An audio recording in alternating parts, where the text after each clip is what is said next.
Bonjour à tous. Bienvenue à ce webinaire organisé dans le cadre du Salon Go 2024, Salon de la création et reprise d'entreprise 13e édition. Je me présente, Coralie Slomian, juriste en droit des affaires au sein de la CCI de la Moselle. J'ai 10 minutes chrono pour vous faire découvrir la notion de responsabilité du chef d'entreprise. Je vous invite à poser vos questions via le chat qui est à votre disposition. Vous le trouverez en haut de votre écran, dans les deux petites bulles, et je traiterai vos questions à la fin de cette présentation. Je précise également que cette visioconférence est enregistrée. Vous pourrez la retrouver très prochainement sur les chaînes YouTube de la Chambre de commerce et de la Chambre de métier. Donc, entrons dans le vif du sujet. Le droit positif, aujourd'hui en France, distingue trois types de responsabilités. Donc, on a la responsabilité civile, la responsabilité pénale et la responsabilité fiscale, donc toujours du chef d'entreprise ou du dirigeant d'une société. Donc, le dirigeant est tout d'abord susceptible d'engager sa responsabilité civile. C'est le cas de figure dans lequel le dirigeant peut devoir indemniser le préjudice qu'il va causer par ses fautes ou ses manquements contractuels, soit à la société elle-même, soit aux associés de la société ou éventuellement aux tiers. Le dirigeant d'entreprise peut ensuite engager sa responsabilité pénale et ici faire l'objet de sanctions pénales du style emprisonnement, amende, etc. Le dirigeant peut enfin encourir des sanctions en cas d'inexécution, donc là, par la société, de ses obligations fiscales, et le dirigeant va être tenu de payer lui-même les dettes fiscales de la société. Donc, nous allons voir ces trois notions les unes après les autres. Donc, la responsabilité civile. La responsabilité civile du chef d'entreprise ou du dirigeant, elle va pouvoir être engagée s'il est prouvé que le dirigeant de l'entreprise a commis une faute qui a causé un préjudice soit à l'entreprise elle-même, soit à un associé, soit à un tiers. Donc, la responsabilité civile à l'égard de la société, c'est la situation dans laquelle le dirigeant va être tenu de réparer un préjudice qu'il cause donc à la société et ou plus généralement par toutes les fautes qu'il va commettre dans l'exécution de son mandat. Exemple tout bête, le non-respect des statuts en accomplissant des actes en dehors de l'objet social. Par exemple, vous êtes dirigeant d'une société qui a pour objet social l'achat-revente d'ordinateurs, vous exercez une mission de boulangerie-pâtisserie, vous causez un préjudice, la société va elle-même subir un préjudice et votre responsabilité va pouvoir être engagée parce que vous n'avez pas respecté les statuts de votre société. La responsabilité civile, elle va pouvoir aussi être engagée à l'égard d'un associé. Donc, dans cette situation, les associés ils vont pouvoir rechercher la responsabilité du dirigeant en réparation ici de leur préjudice individuel.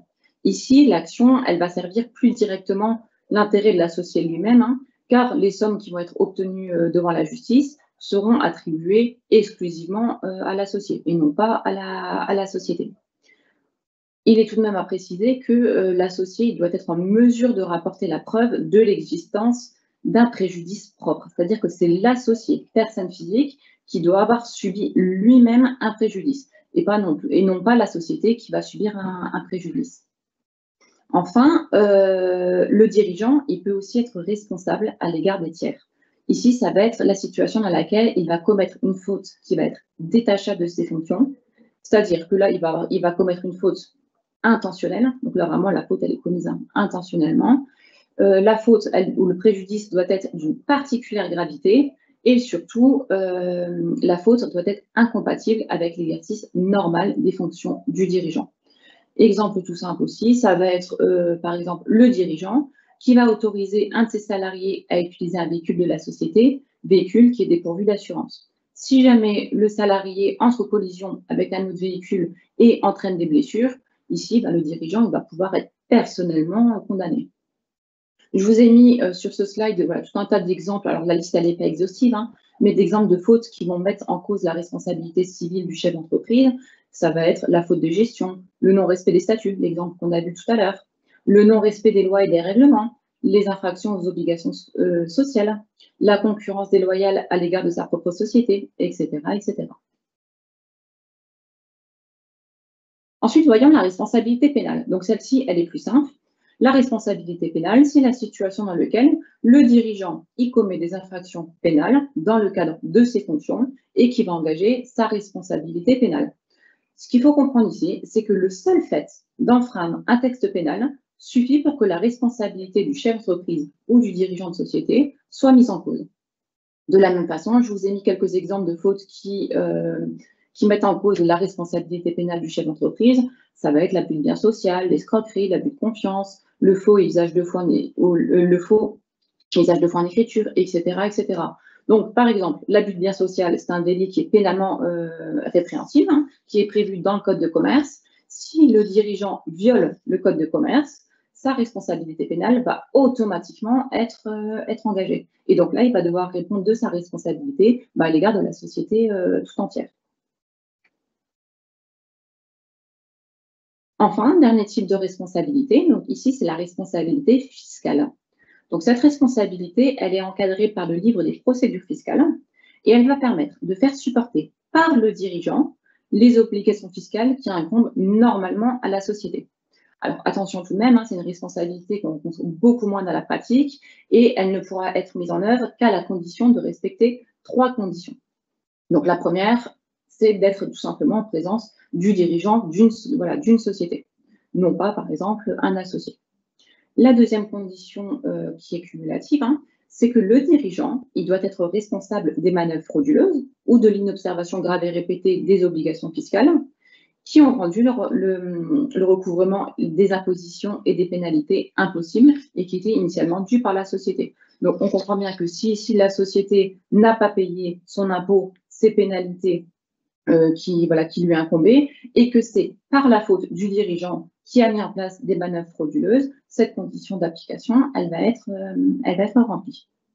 Enfin, une dernière condition toujours cumulative, c'est que le dirigeant ne doit pas déjà être tenu des dettes sociales en application d'une autre disposition. C'est-à-dire que si le dirigeant est déjà tenu solidairement du paiement des dettes sociales, auquel cas, cette condition ne sera pas remplie. Donc, on comprend bien que si ces 3 conditions sont remplies, le dirigeant il pourra être déclaré solidairement responsable du paiement de ses impôts et de ses pénalités. Donc, une fois qu'on a vu les 3 notions, vous allez me poser la question de comment pouvoir se protéger au quotidien quand vous devenez chef d'entreprise, quand vous devenez dirigeant d'une société, vous protéger pour éviter d'avoir à engager votre responsabilité. Donc, la façon toute simple de vous protéger, c'est tout simplement de conclure un contrat d'assurance. Le contrat d'assurance, donc, il va être souscrit par l'entreprise ou par la société, hein, au profit de ses dirigeants qui exercent un mandat social et qui va justement pouvoir permettre de protéger le ou les dirigeants de l'entreprise. À noter tout de même que dans certains secteurs d'activité ou dans certaines professions, la souscription de ce type d'assurance est obligatoire. Par exemple, vous êtes agent immobilier, au moment où vous allez demander votre carte professionnelle immobilière, notamment la chambre de commerce, va vous demander votre attestation de responsabilité civile professionnelle. On comprend facilement que la responsabilité pénale, elle, ne va pas pouvoir être couverte par l'assurance, dans la mesure où c'est le chef d'entreprise ou le dirigeant de la société qui va lui-même violer un texte de loi, qu'il soit dans le code pénal, qu'il soit dans le code civil, qu'il soit dans un règlement, peu importe. Le simple fait de violer un texte suffit à engager votre responsabilité pénale. Donc là, vous ne trouverez jamais d'assureur qui acceptera de vous assurer contre ce type de responsabilité. À côté, pareil, pour la responsabilité fiscale, le contrat d'assurance, il ne vous couvrira pas dans la mesure où si la société n'a pas payé son impôt du fait de votre propre intention, vraiment de l'intention du chef d'entreprise ou du dirigeant de société, le chef d'entreprise ne peut pas demander à être couvert pour ce type de responsabilité.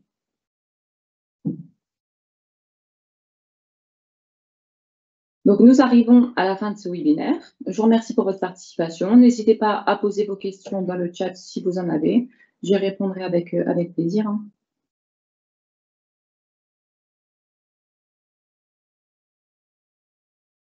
Alors merci Coralie. Alors à un moment, vous nous avez parlé des contrats d'assurance.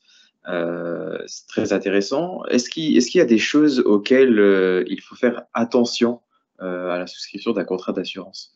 Alors déjà, effectivement, soyez extrêmement précis sur les activités que vous voulez déclarer parce que dans la pratique, hein, la responsabilité du dirigeant elle va souvent être engagée lorsque le dirigeant ne va pas respecter les activités qu'il avait déclarées dans son objet social ou lorsque vous êtes en création d'entreprise. Si vous ne déclarez pas toutes les activités que vous exercez et que malheureusement vous exercez une activité non déclarée, ici votre responsabilité va être indéniablement engagée.